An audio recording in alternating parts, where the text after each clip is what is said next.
ევროკავშირის საბჭომ უვიზო მიმოსვლის შეჩერების ახალ წესებს მხარი დაუჭირა.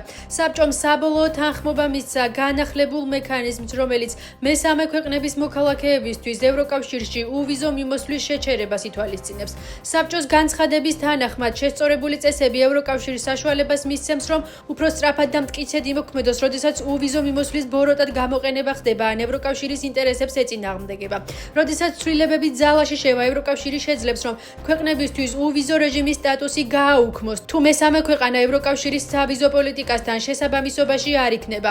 ასევე უვიზო მიმოსვლა შეიძლება გაუქმდეს, თუ ევროკავშირის ურთიერთობები რომელიმე ქვეყანასთან გაუარესდება, მაგალითად, ადამიანის უფლებების დარღვევის შემთხვევების გამო. მექანიზმი უვიზო მიმოსვლის საწყისი შეჩერების 12 თვემდე გაზრდას ითვალისწინებს ამჟამად მოქმედი 9 თვის ნაცვლად. ასევე შეიძლება საწყისი შეჩერების პერიოდი დამატებით 24 თვით გაიზარდოს.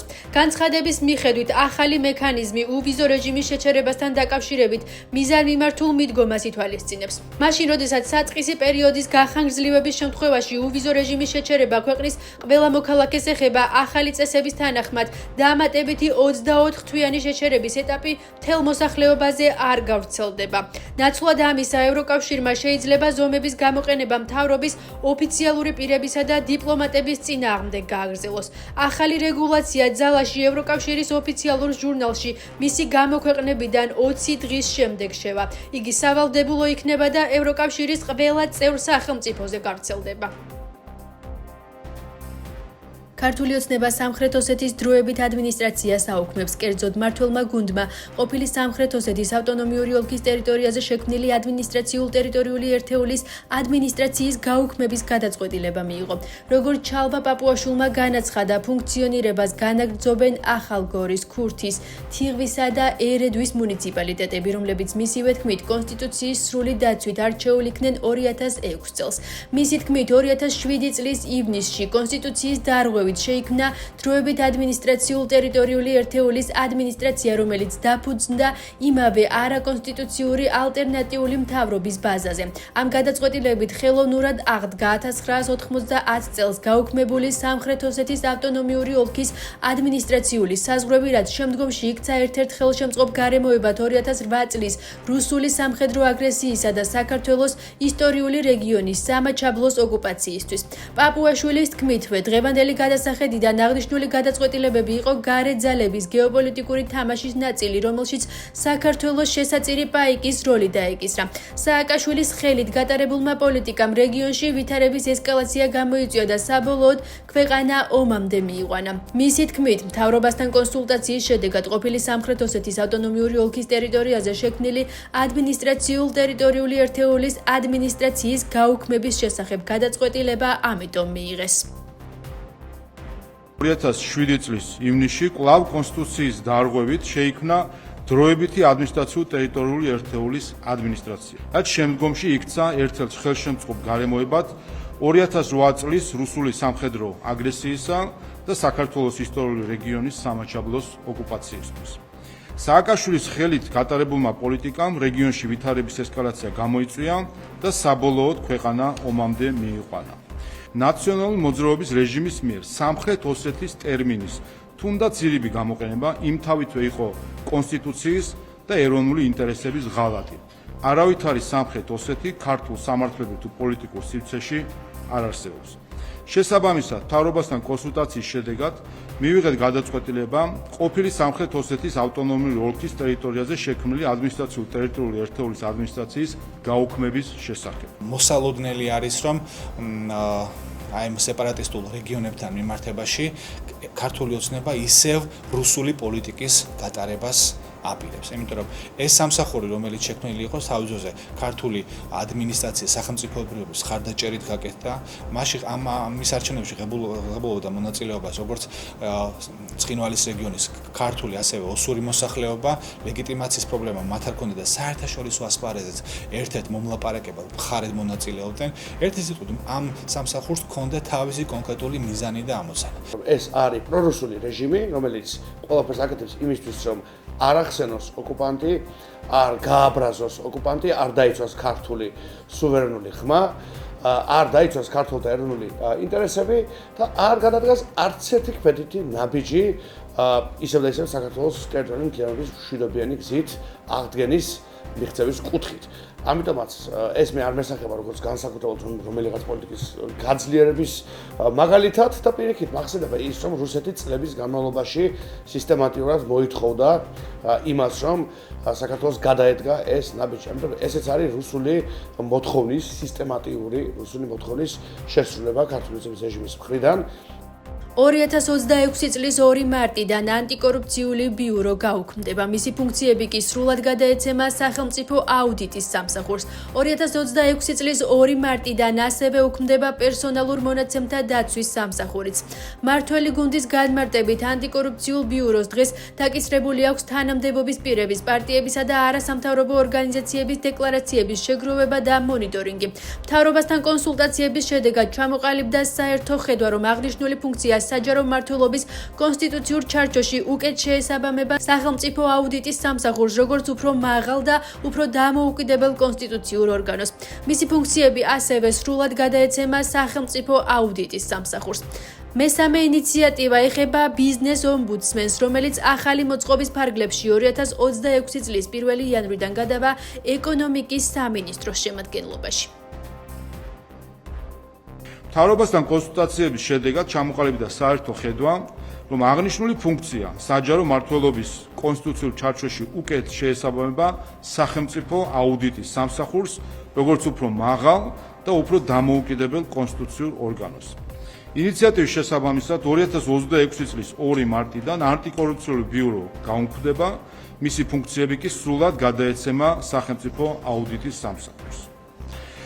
შემდეგი საკითხი იგივე მოდელით ეხება პერსონალურ მონაცემთა დაცვის სამსახურს, რომელიც 2026 წლის 2 მარტიდან უქმდება. მისი ფუნქციები ასევე სრულად გადაეცემა სახელმწიფო აუდიტის სამსახურს, როგორც დამოუკიდებელ კონსტიტუციურ ორგანოს. როგორც დამოუკიდებელი ორგანო, აუდიტის სამსახური სარგებლობს ინსტიტუციური დამოუკიდებლობის გაცილებით მაღალი ხარისხით, რაც სრულ თანხმედრაშია საერთაშორისო სტანდარტებში. რაჟდენ კუპრაშვილს, რომელიც ემსახურებოდა მხოლოდ და მხოლოდ ივანიშვილის ინტერესს ამ წლების განმავლობაში, არ გამოუძიებია საქართველოს ისტორიაში ყველაზე კორუფციული ხელისუფლების არც ერთი მნიშვნელოვანი კორუფციული სქემა და საქმე. ეს იყო კარმუშკა პარტიული მუშაკებისთვის, რომელიც ემსახურებოდა ივანიშვილის ინტერესებს.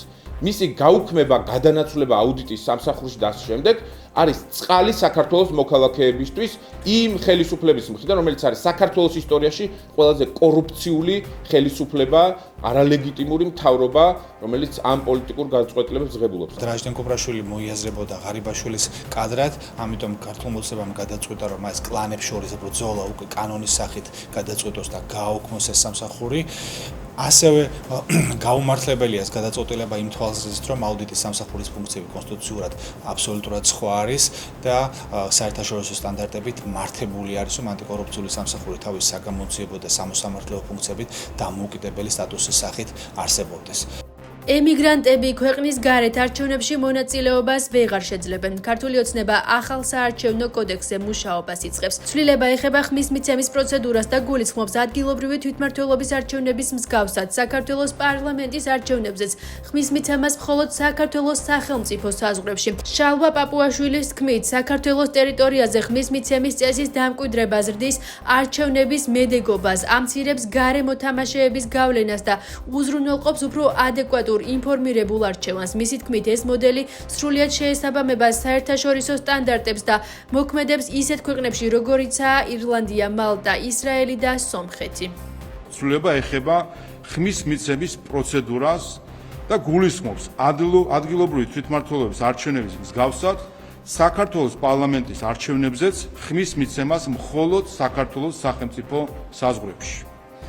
ეს გადაწყვეტილება არსებითად ემყარება საქართველოს კონსტიტუციის 24 მუხლით სახელმწიფოსთვის დადგენილ ვალდებულებას უზრუნველყოს ნების თავისუფალი გამოვლენა, რაც თავის თავში ნების გარე ჩარევისგან თავისუფლად გამოვლენასაც მოიაზრებს. ამ მხრივ, რა თქმა უნდა, ზემოქმედების განსაკუთრებული რისკები არსებობს არარეზიდენტი მოქალაქეების, ანუ უცხო ქვეყანაში მყოფი საქართველოს მოქალაქეების მიმართ, რომლებიც უცხო იურისდიქციის და პოლიტიკური გარემოს გავლენის ქვეშ იმყოფებიან, სადაც სახელმწიფო ვერ ახორციელებს ჩარევის პრევენციას.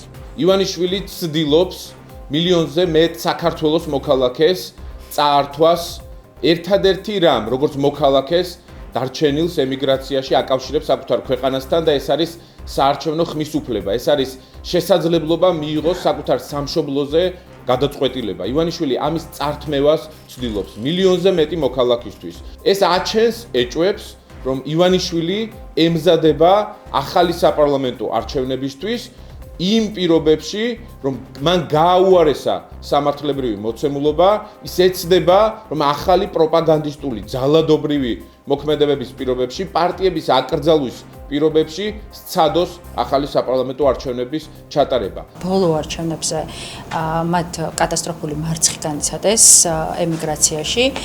იციან, რომ ემიგრანტების უმრავლესობა არის რეჟიმის წინააღმდეგ, იციან ისიც, რომ ისინი აქტიურად მონაწილეობენ ქვეყნის თავისუფლებისთვის ბრძოლაში, შესაბამისად რეჟიმისთვის ეს არის პრობლემა და სწორედ ამიტომ, რომ ეს არის პრობლემა, მათ ახლა გადაწყვიტეს, რომ აი ამ ადამიანებს, რომლებიც იძულებით არიან ქვეყნიდან წასული, მათ შორის იმ ძიმე სოციალურ-ეკონომიკური მდგომარეობის ფონზე, რაც შექმნა რეჟიმმა ამ ქვეყანაში, როდესაც საქართველოს მოქალაქეებს არ დაუტოვა შესაძლებლობა, რომ საკუთარ ქვეყანაში იცხოვრონ, იმუშაონ და ღირსეულად იცხოვრონ, აი ამ ემიგრაციაში წასულ საქართველოს მოქალაქეებს აუკრძალა უფლება, რომ არჩევნებში მიიღონ მონაწილეობა. ყოფილი პრეზიდენტი სალომე ზურაბიშვილი კვლავ ტექნიკური მთავრობის შექმნაზე საუბრობს. მისი თქმით, ეს პოლიტიკური ალტერნატივა ქვეყნისთვის ამ ეტაპზე მნიშვნელოვანია. მმართველი გუნდის თქმით, ზურაბიშვილის მხრიდან ტექნიკური მთავრობის იდეის შემოტანა უცხოელი პარტნიორებისგანაა ნაკარნახევი. ოპოზიციურ სპექტრში აღნიშნულ გაერთიანებასთან თანამშრომლობის სურვილი ამ ეტაპზე საჯაროდ არ გამოუთქვამს. ტექნიკური მთავრობის შექმნის ინიციატივით ზურაბიშვილი 2024 წლის საპარლამენტო არჩევნების წინაც გამოვიდა, მაგრამ მაშინ ეს იდეა ვერ განხორციელდა. 24 წლის არჩევნებზე სალომე ზურაბიშვილის ამ განცხადებას რო გამოვიხმაურო, ტექნიკური მთავრობის ჩამოყალიბებით კი არ იქნებოდა ოპოზიცია წინ იქნებოდა ისე რომ იმუშავა საარჩევნო ველზე, როგორც მუშაობდა და იბრძოდა ერთიანი ნაციონალური მოძრაობა. და არა კაბინეტებში ჩამსხდარი ტექნიკური მთავრობის გადაწყვეტილებით დაკავებული კონკრეტული ადამიანები. Რაღაც დახურულ კარს მიღებული გადაწყვეტილებები ტექნიკურ მთავრობასთან თუ მთავრობასთან დაკავშირებით თუ ასე შემდეგ საქართველოს მოქალაქეების გარეშე ჩვენ არ ვთვლით, რომ ეს არის სწორი. სწორი არის საერთო კოორდინაცია. ჩვენს ქვეყანაში ძალიან ბევრჯერ დადასტურდა ის, რომ ჩვენი საზოგადოება მზად არის ცვლილებისთვის, თუმცა ეს ცვლილება უნდა განხორციელდეს მშვიდობიანი ფორმებით. შესაბამისად, პოლიტიკოსებმა მაქსიმალურად კონსტიტუციური გზები უნდა გამოვიყენოთ იმისთვის, რომ შესაბამისი ცვლილება დადგეს ჩვენს ქვეყანაში. კიდევ უფრო მეტად ქვეყანაში პოლიტიკური მდგომარეობის დამძიმებას და არაკონსტიტუციური გზებით, რაღაც ალტერნატიული მთავრობებით, სათათბიროებით და აი ამ ერთობებით ბრძოლას ჩვენი მოსახლეობა უკვე დაიღალა ამ ყველაფრით, იმიტომ რომ წლებია ეს ყველაფერი მიმდინარეობს. რისი გუნდიც არ უნდა იყოს, მე ვიქნები ყოველთვის მომხრე, რომ იყოს ისეთი გუნდი თუ ჯგუფი, სადაც იქნება სათავეში სალომე ზურაბიშვილი, იმიტომ რომ ეს ქალი არის წარუმატებლობის ფორმულა და ეს კარგია საქართველოსთვის. იმიტომ რომ როცა უცხოური აგენტი არის წარუმატებლობის ფორმულა, ის უნდა იყოს ყველგან, რაც იქნება საქართველოს წინააღმდეგ წამოწყებული. რა პრობლემებიც ჰქონდა ნაცმოძრაობას აქვს, იმიტომ მოუწევს ახლა პასუხისგება. ახლა იდეების ნაკლებობა რო აქვს და განხორციელების ნაკლებობა და არ უყვართ თავისი ქვეყანა და რაც კი წამოიწყეს, არაფერი არ გამოუვიდათ.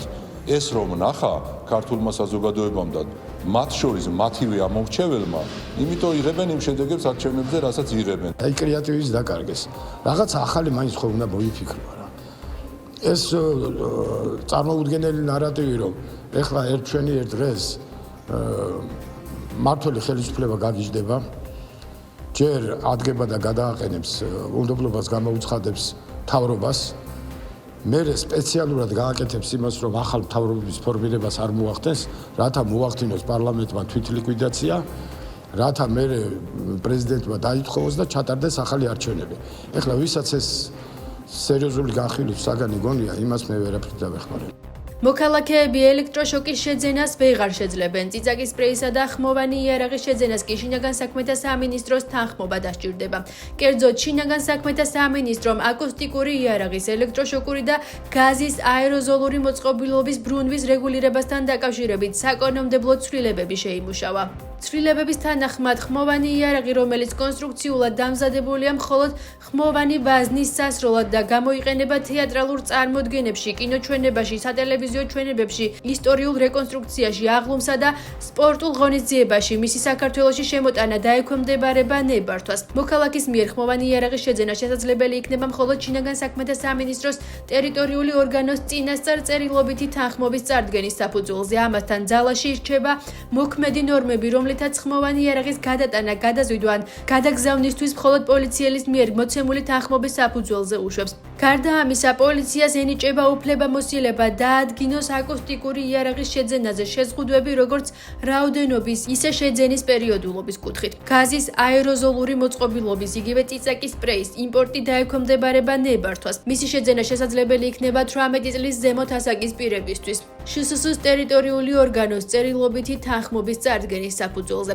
გარდა ამისა, ელექტროშოკური მოწყობილობა აიკრძალება სამოქალაქო ბრუნვაში, ხოლო ადმინისტრაციული ორგანოები ან კერძო თავდაცვითი ორგანიზაციები საკუთარი უფლებამოსილების შესასრულებლად შეძლებენ ელექტროშოკური მოწყობილობის შემოტანას და გამოყენებას.